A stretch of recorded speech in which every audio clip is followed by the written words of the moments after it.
Today I'm taking a look at the KZ DeFi earbuds, and these are a relatively inexpensive set of in-ear monitors.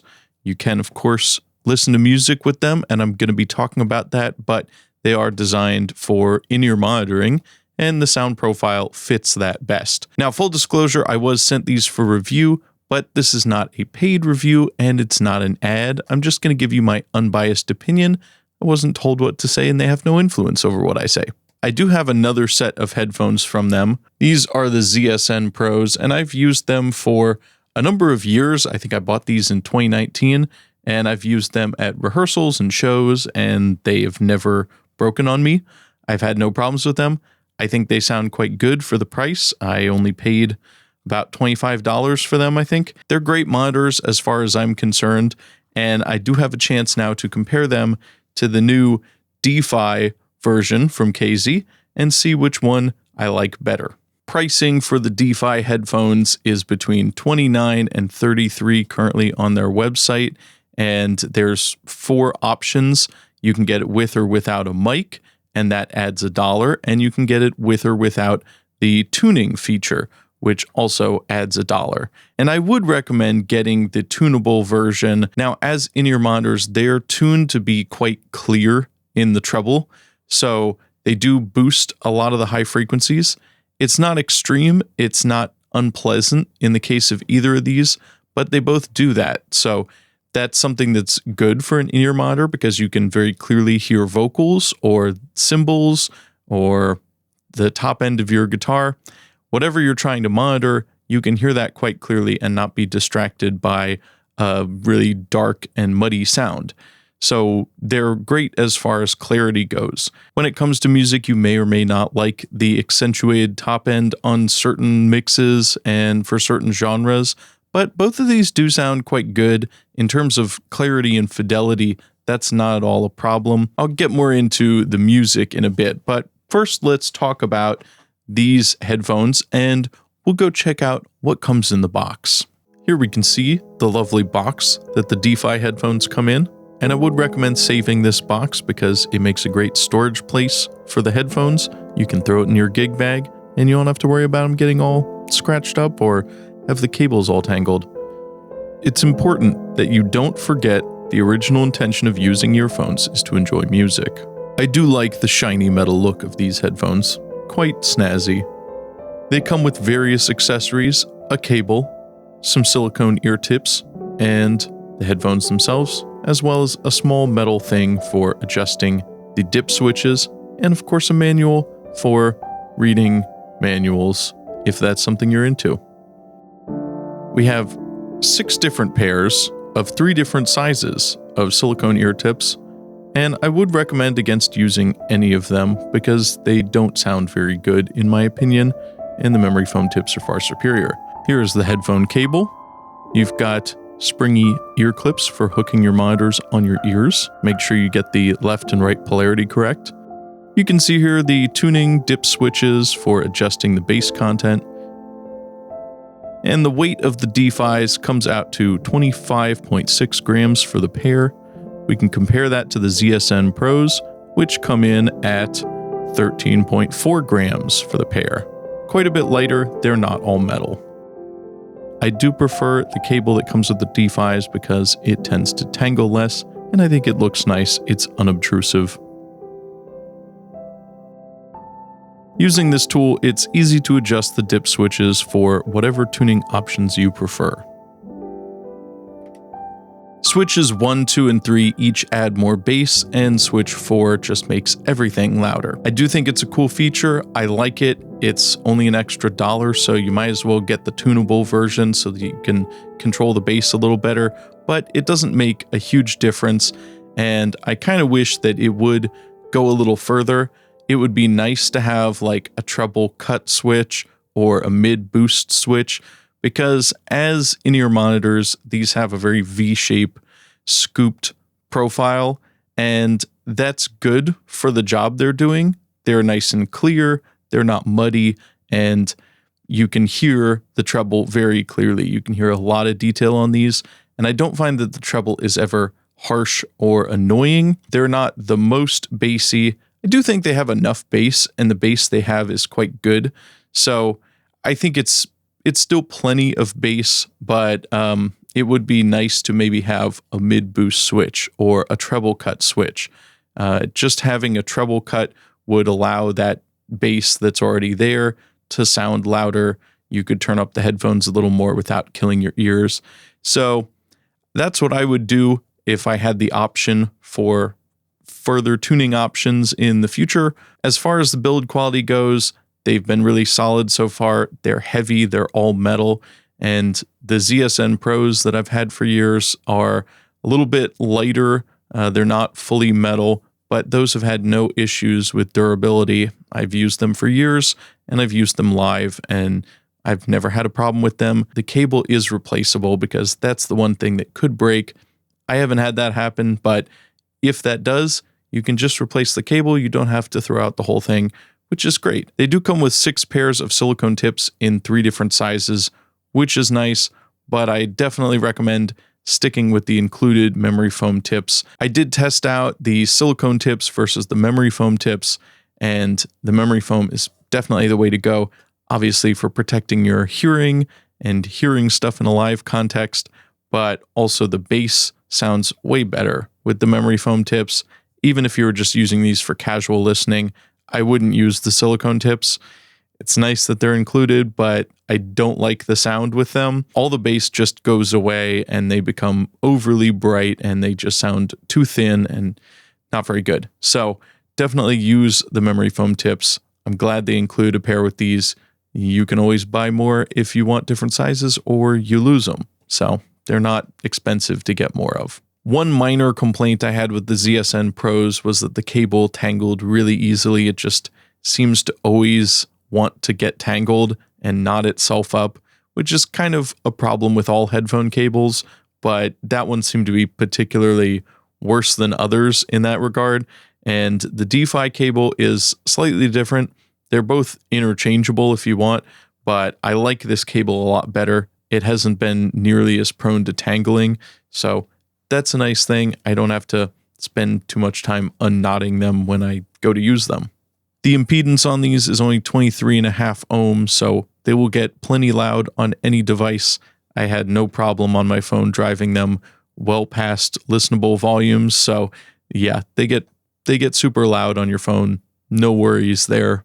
I've run these through a strict battery of tests, using them at rehearsal, using them at a live show, and listening to a lot of music on them. Since I'm primarily using them as in-ear monitors, how they sound listening to music is somewhat secondary, but the box does say, don't forget the original intention of using earphones is to enjoy music. So with that in mind, how do they sound for music? They definitely have a strong V-shaped sound profile, so they're not going to be flat and accurate for mixing. Not that I think many people are going to try mixing with these. I have, actually. I did some just for fun to see how it worked, and when I made some tweaks to a mix with these, there was some things I liked going back to my monitors, but mostly I made the mix a lot darker because these are quite bright, and so everything tends to sound harsh, and if I mix with my normal taste in mind, then I just end up with a result that's too dark with these. So that is something that I wouldn't really do. However, they can be useful for picking out certain details and checking a mix. They're very unforgiving, and I noticed that the best mixes sound really nice on these. They tend to sound balanced. They sound good. They might be a little bit lacking in the mid-range and a little overly bright, but overall, things aren't getting harsh. They're not getting too unpleasant in the high end. That is not true for every mix. So mixes that do tend to be a little on the harsher side, that aren't quite as well produced, well mastered, those mixes don't translate as well to these, but really high-end professional mixes do sound good. And most things, I think, sound good on these, bearing in mind that you're going to get a slightly hyped profile. Despite all that, I don't find the top end to be unpleasant and grating or harsh. I think it manages to be very forward while still being smooth enough that I can listen to music for a long period of time without getting ear fatigue.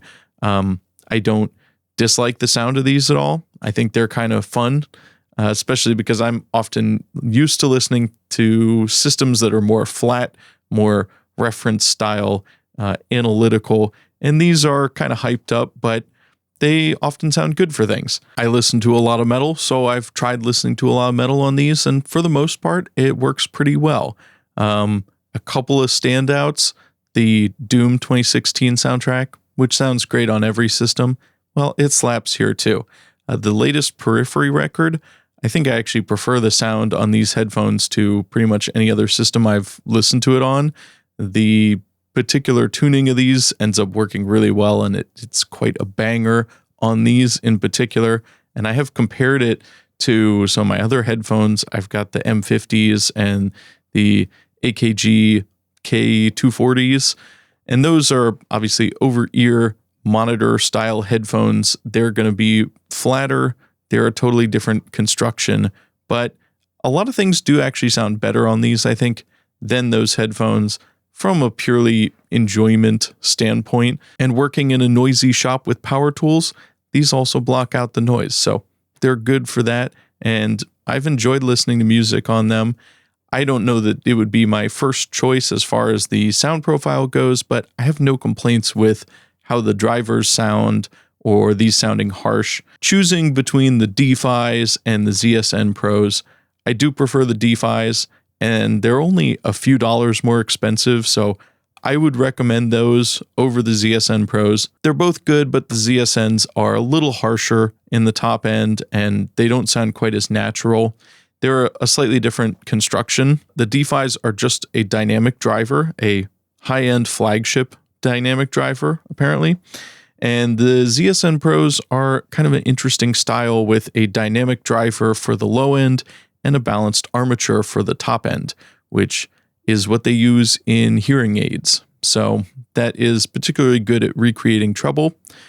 But again, I think that the treble on the ZSN Pros tends to be just a little harsher, a little less pleasant. Doesn't sound quite as natural, as nice as the D-Pis. So those would be my choice for listening to music, as well as any kind of monitoring.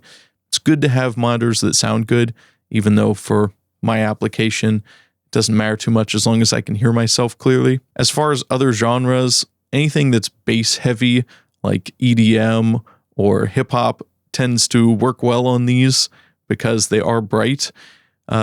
Classical and jazz also sounds good. You can hear a ton of details in these, but I noticed with like classical music, I get a lot of bow noise from string instruments, and you tend to get a lot of cymbals in any kind of music. The cymbals and the vocals are definitely up front, and the top end of the guitar may or may not be, depending on how it's mixed. All that being said, I don't think that they are way too bright. They're never unpleasantly trebly. They're just very detailed, and it's more detailed than you might be used to with other headphones. The bass isn't going to blow you away in terms of volume, but it's nicely balanced, and it seems to have really nice low extension, so there's plenty of low-end clarity there, and it never gets woofy or like it's over-exaggerated. The bass always remains clear, even on bass-heavy music, which is nice. I can feel the kick drums, and they don't tend to smear and get just overly woofy and bad sounding either. As another reference, I did compare them to the headphones that came with my Samsung S10 phone, and these are the AKG branded Samsung headphones. They're tuned by AKG, I guess. They're not bad on their own. I think for included headphones with a phone, they're pretty decent, but compared to these, they're definitely not nearly as crisp and detailed. They tend to lose a lot of definition in the highs. They definitely have more bass. And so there's a lot of kind of exaggerated low end on these, but it's not as clear. And overall, I much prefer the D-Pis to these stock headphones. And as much as I'm bothered when people talk about 3D sound and wide sound stages, because I don't exactly know what that means, especially when it comes to headphones, they're pretty wide. They're on either side of your head. There's only so wide they can get. But in this case, I do feel like it's worth pointing out that to me, everything sounds quite big and lifelike, and they do seem to have a good wide sound stage, so maybe I get it. They're not crowded and muddy sounding, so everything seems to have its own place in the spectrum, and there's good separation and clarity between different instruments. I think a lot of that comes down to the tuning of them, and having that sort of V-shaped curve definitely lends to a wider sound, as any kind of scooped mix or speaker would, ideally. The drivers in these also seem to be quite nice. Nothing ever gets distorted. They seem to be powerful while remaining controlled and having nice detail without getting overly aggressive either. So I feel like I can safely recommend these. I have no real complaints, and the build quality is nice, the packaging is nice, and the price is great. There really aren't a ton of options out there for in-ear monitors in the $30 price range like these, and the other good options are also from KZ, so I don't know that you can go too wrong with their products, at least the ones I've tried, but I do like these better than the ZSN Pros in terms of sound quality, so I would pick these over them. I think they punch well above their weight in terms of sound quality and fidelity. The clarity and the detail is certainly there, so whether or not you love the tuning for all kinds of music and for your particular taste, I can't say, but in terms of the fidelity, the clarity, the detail there, and the quality of the drivers and any potential distortion or just bad sounds, well, I don't have any issues with that. They sound really good. They're nice and clear. They have tons of details. They don't distort. The tuning is probably best suited for in-ear monitors for live use, but they don't sound bad for listening to music. So I feel like I've said that 100 times, and that's my main thought on these. If you want to check them out, I'll put a link in the description. I don't have an affiliate account, so I don't even get any money off it, but you can go buy them if you want to. Don't forget to like and subscribe, and check out my other videos. Bye.